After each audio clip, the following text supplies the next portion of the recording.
Thanks for checking in from wherever you are in the world. Welcome to Practical Wisdom for Leaders, the official podcast of the International Leadership Association. I'm your host, Scott J. Allen, and each week I invite executives and scholars to explore the real work of leadership. This podcast is part of a global community committed to helping leaders thrive. If you find these conversations valuable, connect with me on LinkedIn, subscribe to the podcast, and share this episode with others. To learn more about me, visit www.scottjallen.net. And now, here's today's episode. Good afternoon, everybody. Welcome to the podcast. Thank you so much for checking in wherever you are in the world. I am Scott Allen, and I am your host. And you know what? This is the official podcast of the International Leadership Association. And so always we have to thank the ILA for their sponsorship on what it is we're doing here on Practical Wisdom for Leaders. Today, a special guest, Mark Shapiro, and he is the president and CEO of the Toronto Blue Jays. Began his career in Cleveland with the Indians at the time, the Guardians now, and made his way to Toronto around 2015, if I'm not mistaken, sir. That's right, 24 years in Cleveland, and now my 11th year. It's hard to believe. Well, I am so excited. Obviously, we've talked a little bit before we started recording. Love baseball, been to a number of parks, but that's not our topic today. Today, we're jumping into leadership and your perspective on that topic. Obviously, you have worked at the highest levels, and so I'm just excited for the conversation. Anything listeners should know about you before we jump in, sir? Wow, that's a very open-ended way to start. I think leadership is certainly, baseball is certainly a great laboratory for leadership, just because of the blend of the objective and the subjective and so much focus externally. And I think one of the things that's most interesting to kind of think about when you're talking to someone who's led in the sports arena is how do you lead in a public, with so much emotion around you and so much so much free advice on a daily basis. How do you handle that and sustain that over a period of time, just from your own, from the pressure and the challenges of just the tangible wins and losses that come with working in professional sports. So lots of great topics from a leadership perspective, sustainability, philosophically, all those different things. But I'm excited to spend a little time talking leadership. It's a core part of who I am as a person. Oh, well, a lot of free advice. Yes, that is very, very true. I forget, it may have been a baseball player, but it was something to the effect of, how would you like it if in your job, every time you made a mistake, everyone booed? Well, there are many, regardless, there are certainly bigger corporations and bigger entities out there. But there are not many jobs that when you get a cup of coffee, when you get a haircut, when you pick up the kids at school, every single person's got some piece of advice for you. So I always laugh about that. Whether it's Geddy Lee. I'm not offering a thoracic surgeon advice, I can tell you that. Yeah, whether it's Geddy Lee or, just the random person on the streets, they probably have an opinion. I love it. So, sir, you've been doing this work for years. And what I would love to do is just get a couple insights from you. How has your perspective changed about leadership over the decades that you've been serving in these roles? How do you think about that today versus maybe how you thought about that then? And, just excited to hear your thoughts on that topic. Yeah, that to me is probably a great entry point into a leadership conversation, and we can go anywhere you want from that, because I kind of think of it as the arc of leadership for me. Certainly, I led prior to becoming GM in Cleveland, but I remember vividly 2001. Being prepared to kind of take the GM role at the end of that season, and having a very charismatic, successful leader as my mentor, and preceding me in John Hart, who was a mythical figure in Cleveland baseball at that time for what he and Dan O'Dow kind of led as a turnaround. And I had been in that organization for a long time and led the player development system, but there's nothing that quite prepares you for what happens when you become GM.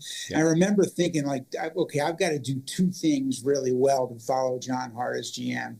I've got to be charismatic, because John was an unbelievably charismatic leader. He could walk into a room and just light it up. And then the second thing was I have to be a great decision maker. And it's funny because whenever I reflect back on that now, I think it probably couldn't be further from how I view leadership now. Okay. You know, how I viewed it, at 34 years old. Now I don't think there's any speech I can give, any room I can walk into that 223 days later, what I say is going to impact that person.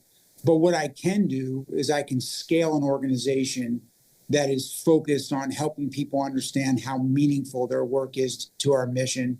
I can scale with all of our leaders, creating that understanding that people feel valued and that we're invested in their development. And I can create an organization that is focused on lifting people and helping them be the best they can be.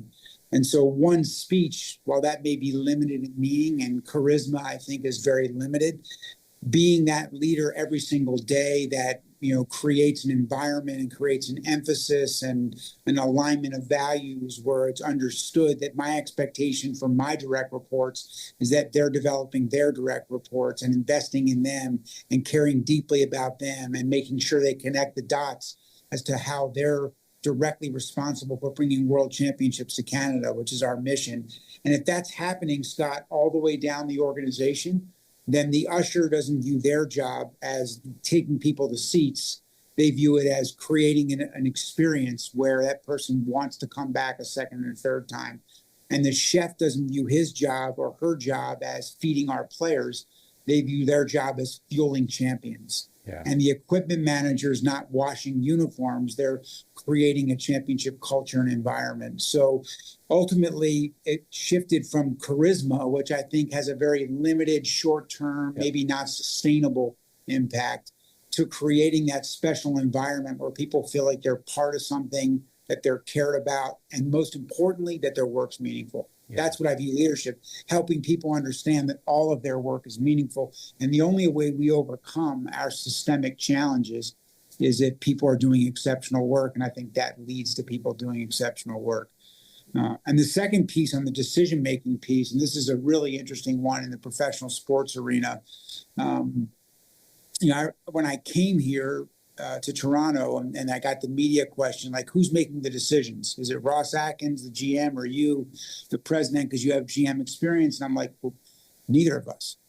We're leading a decision-making process. And that angered the media. And I remember reflecting on that, and I do today. And I think it just gets back to the myth that our mass culture and our media want to believe, and ultimately our fans want to believe. And that's whether it's politicians, and we may be seeing some of this in the U.S. political landscape now, or whether that's corporate leaders, or whether that's coaches. People want to believe that people have this special skill of making great decisions. And I guess I would, maybe somewhat controversial, but I would just say that's complete BS. That's a fallacy. That skill does not exist. That if you look at anecdotally a small set of data, it may appear someone has that skill. But if you look at it over a continuum, the best leaders lead a decision-making process. I'm very rarely making a decision. And if I am, we have a good chance to make a bad decision. But what we are doing as senior leaders here on a daily basis is ensuring that our framework and system for making a decision is really good. The inputs and variables and information we receive subjectively and objectively are elite, and we're relentlessly focused on that being better all the time, and that we're learning, because it's models, we're learning from our bad decisions and getting better with every decision we make. So I think that's probably the final piece, the learning culture, in addition to but I would say that's it. I mean, I think about, 20 years ago, 25 years ago, charismatic decision maker. That's what I thought a leader was. Yep. I really did. I thought that was to lifting others and leading process is what I think it is now. And it is best in class. Lifting others and leading process. Okay, so you have said so much here just in these first few moments that I just want to unpack a little bit. I mean, I think, sure. I literally was at a bank, a Fortune 500 bank yesterday, and I had a slide up and it said, leadership in today's context it's more about creating the environment, the decision-making environment, and elevating the right questions, right? I love that. You've sat in the meeting over the course of your career where you're like, well, shit, we're going to talk about this. This is like number 77 on the list. This is the priority. Yeah. But I think now it's so much more, especially when it's complex problem solving. It's really about creating that decision-making environment. Do people have the psychological safety to say what they see? Do we have somewhat of a process? Bezos was kind of famous for, Jensen Huang is kind of famous for the process that they take the team through. But then I love what you said. Are we working the right puzzles? Do we have the right data and the right information for us to try and make a decision? And then, it's us co-creating what we think, because no person in the room has the answer. If we did, we would have already decided. But in complexity, it's about creating that environment, and then what's our best guess? There's a lot of experimentation in that space. Would you agree? Yeah. And we're pulling our intellect, we're pulling our skill sets, we're pulling our experiences, and making the statement that the best outcomes, the best results, the best decisions will come collectively, not individually. Yeah. And I think we're shifting from a world where people still want to believe someone has the superpower to individually kind of be that cult of personality. And I think, again, that's where, like, I would say young leaders that are developing, don't try to be that, try to be someone that is in tune with others, work on your self-awareness first, your awareness of others second, that empathy and compassion, two different things, very different things, but empathy and compassion. Do the hard work on yourself, know your values, know your compass, know your path. You're not going to be able to be at peace or sustainable in your leadership style. And that's a whole nother topic. If you haven't done that work, be very caring. You have to care, and in order to connect and lead. And then the next piece is exactly what you mentioned, which almost no one mentions in leadership, which is prioritization.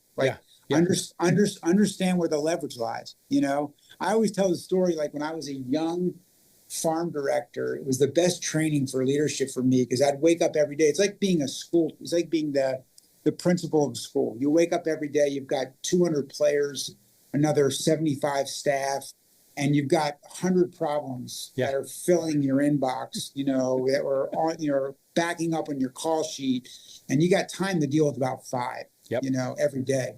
And if you don't pick the right 5, if you either pick the things that are pet peeves that bother you the most, or the things you like doing the most, you have a good chance to undermine your effectiveness. But if you pick the 5 that actually take care of 25 others because they're high leverage, and then what's going to happen is 25 are just going to disappear anyway, and 25 new ones are going to come in the next day. That's, you're going to keep having 100 problems, but you got to learn that, time is our greatest commodity, and the greatest thing in life is, as a CEO or as an entry-level analyst, we all have the same amount of time. Every single one of us has the exact same. You can't buy more.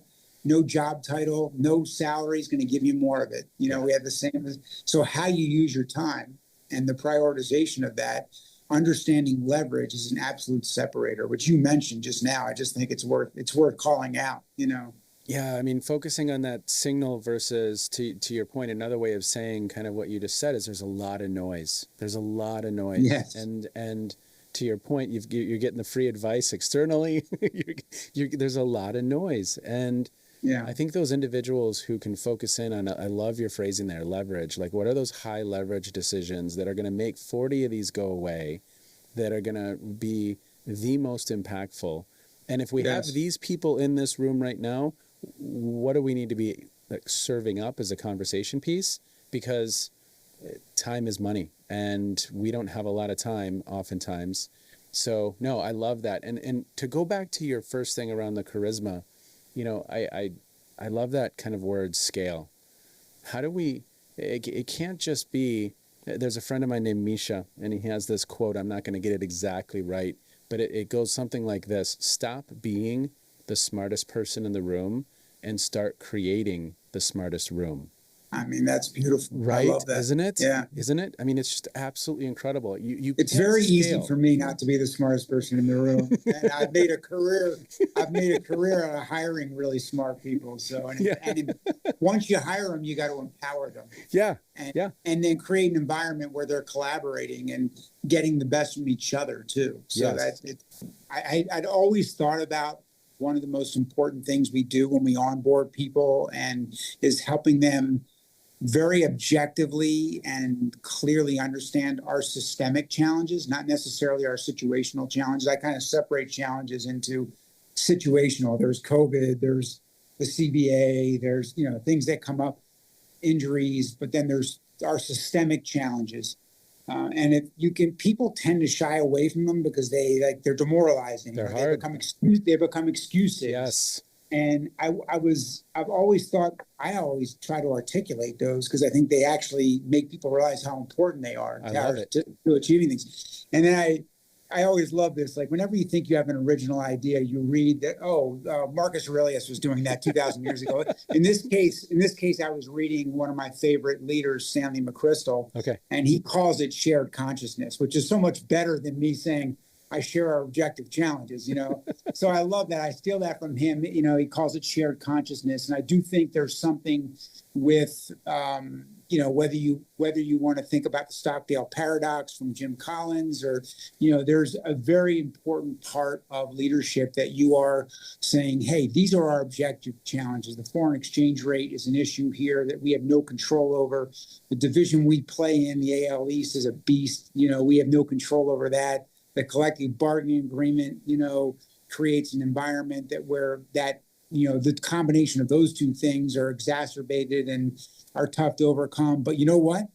If we have 600 people all doing exceptional work, 600 people who all care and take accountability and ownership for bringing world championships, like we said in the beginning, we can overcome those challenges. Yep. And that just means that working here, your work's really important, regardless of the role you have, regardless if you're a strength coach or an usher or corporate partnerships or the CEO. It doesn't matter. Everybody's work here is very important to our success. Yeah. Well, and if we're going to scale, if it's going to go past one charismatic individual, one hero, so to speak, as we like to lionize individuals, at least in the West for sure, it has to be scaled. And I think that leader, I mean, what's fascinating for me, I'd love to get your thought on this. And I may not articulate it perfectly the first time, but if you have a John Wooden or a Pat Summitt or a Phil Jackson, a Francona, there's a theory of action of how they are approaching the work. They know how,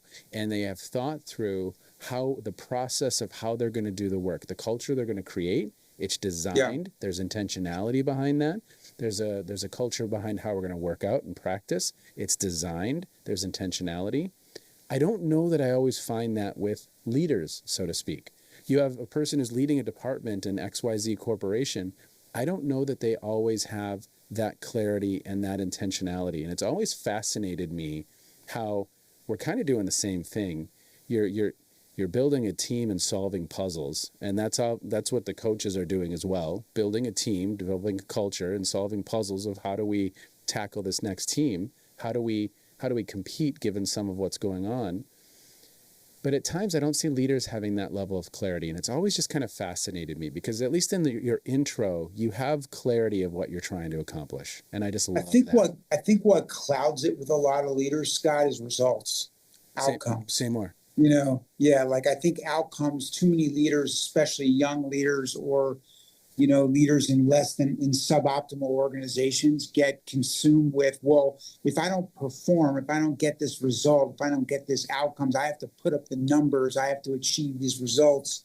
If we don't hit our number this quarter, it's not going to matter. And, I would just say like that there is a randomness to outcomes and results. And if you are obsessively focused on results and outcomes, it is going to be very hard both to make quality adjustments, and it's going to be hard to create an environment where you're going to get the best out of people. Yes. That you've got that those leaders you mentioned, one of whom I've worked with, their intentionality is about all the little things, not one big thing, yes. Not one player, not one person, not one decision, and not one game plan. And it's that scale, right? There's a scale mentality, right? It's like the John Wooden from the way you put your socks on, right? Yeah. Like it's everything, basically saying everything matters, right? Yeah. Like approach your day.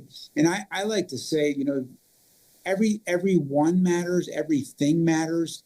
And every day there's an opportunity to learn, get better, develop, and grow. Mm. If you have the single most important attribute in the culture, which is open-mindedness. Yeah. So you got to start with, and I tell my kids this every day, the further I go, the less sure I am of everything. Yes. 100%. People want to think that senior leaders are confident and sure. And again, a lot of what we're talking about, for some reason is dispelling myths. And maybe that's what happens when you're a 59-year-old leader. You start to realize that your vision of leadership was mythology. And the further you go, in order to sustain it, a lot of it is dispelling the myths. Yeah. Don't worry about being charismatic. Worry about caring deeply. Don't worry about being a super decision maker. Obsessively focus on the best process and prioritization and understanding leverage. Yep. Don't those are all the things that start to matter, and you start to realize, like, okay, like for me, it's going to be 1,000 little things. It's not that one big decision that's a great narrative to back into when the results occur. That was an awesome phrasing right there.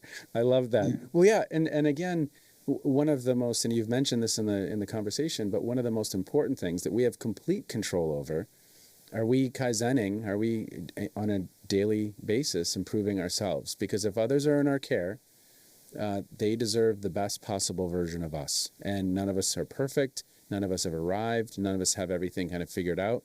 But are we the best possible version? And do we have that system in place to help us become more self-aware, become more yes. grounded, recover, to overcome our insecurities? Yes, 100%. To be aware of our insecurities, yes. So they don't derail us. I always think back to every moment you've kind of cringed at a leader when a leader's talked. No matter where you are, it's like, oh, did she or he really say that?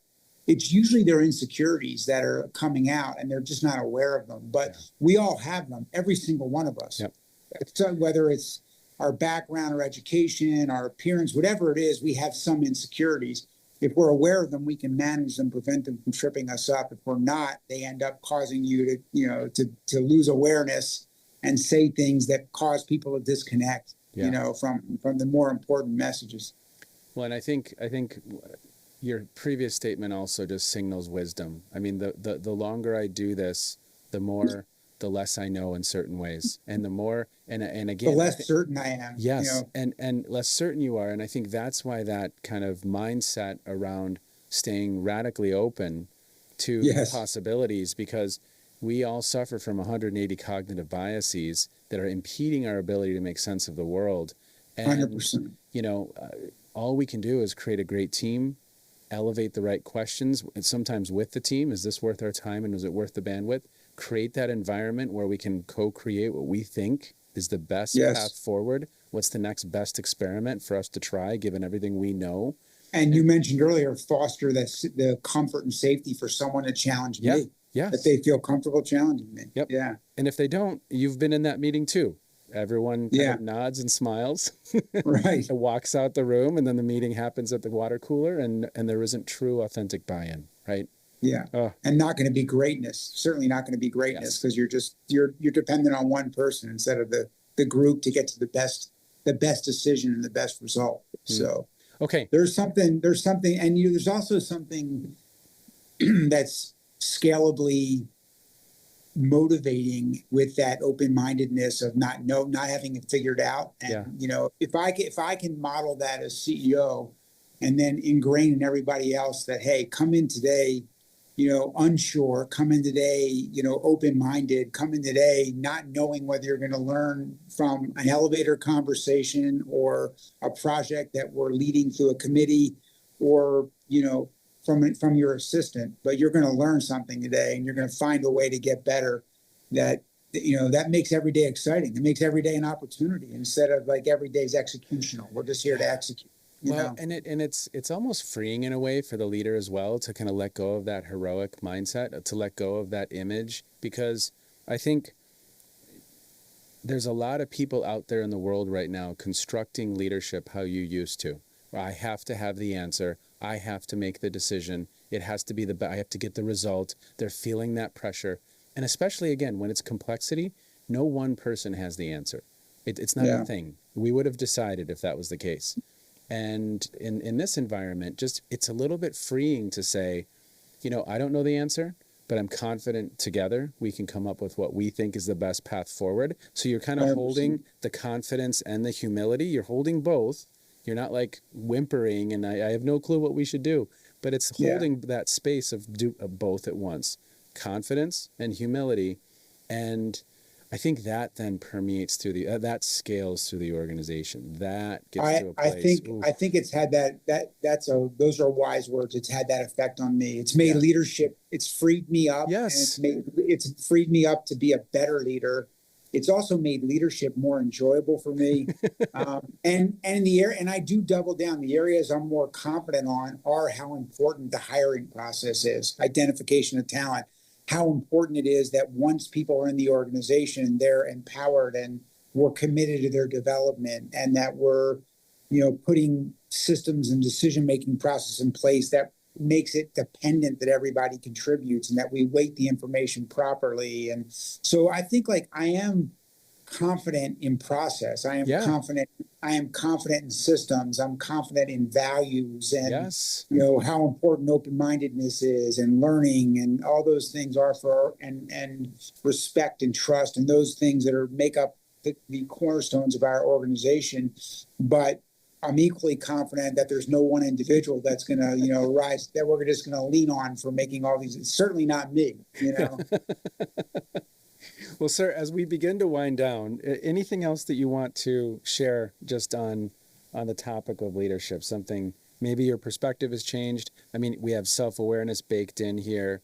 We have that level of how we approach and being kind of really certain about how we approach the decision-making and some of those standards in that space, but we're approaching it in a very open-minded way.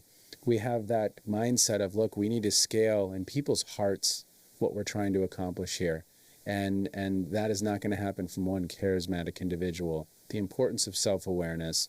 Anything else that you just want to share with folks as we begin to wind down our time? Learning, we mentioned learning too, there's commitment to perpetual, you mentioned Kaizen, perpetual improvement, learning and open-mindedness that serves as the core of that, and making sure, people ask me if you had to say what is the single most important value to building an elite, best-in-class organization, I would say open-mindedness is where you have to start, and it's that insecurity piece. It takes being comfortable at kind of not putting up the front that you have everything figured out, and whether you want to call it vulnerability or whether you want to call it whatever it is, I think champion that, turn that on its side and call that learning instead of worrying about what you don't know. And the only other piece would just to be to close out from a leadership perspective that I think is helpful on a daily basis, and again drawing upon maybe ancient wisdom and Epictetus, would be that dichotomy of control and just kind of understanding and breaking your day down into, and it gets back to the randomness of results, right? What are the things, am I spending my energy, time, effort, emotion, anxiety, all those things on things I can't control, or am I directing my energy onto the things that I can control? And human nature makes us kind of fixate on, starting with what others think of us, things we can't control. And it's so inefficient and such a waste of that greatest asset that we have, time. So the only other thing I think is helpful for all leaders, and I remind myself on a daily basis, is to just, focus on what you can control. Think about things through that lens of, there are all these, don't spend your time and waste your energy and time. When you find yourself doing it, stay aware, let that go, get back to putting your energy into the things you can control, which are a lot of the things that we've been talking about, fostering that environment, that culture, those values and those attributes in your organization. A lot of practical wisdom, listeners. A lot of practical wisdom. And you know what, sir, I can't thank you enough for spending some time with us today. You know what? I'm excited to get back to the stadium now that you've kind of whet the appetite. So I will be actually, I'm going to be in Toronto to see a couple concerts this summer. So maybe we're going to add a Jays game on that. And let's do that for sure. Yeah. Okay. Well, be well. Thank you, sir. We'd love to do it again. Thanks, Scott. Bye-bye. Appreciate it. Thank you so much for listening to Practical Wisdom for Leaders, the official podcast of the International Leadership Association. Be sure to leave a rating, share this episode with someone in your network, and visit the show notes for links, references, and additional resources. You can also subscribe to the Practical Wisdom for Leaders newsletter for more insights and resources. Link is in the show notes. I lead retreats for senior leadership teams, conduct engaging workshops, and deliver inspiring keynotes for organizations across industries. To learn more, visit www.scottjallen.net. Until next time, keep changing lives.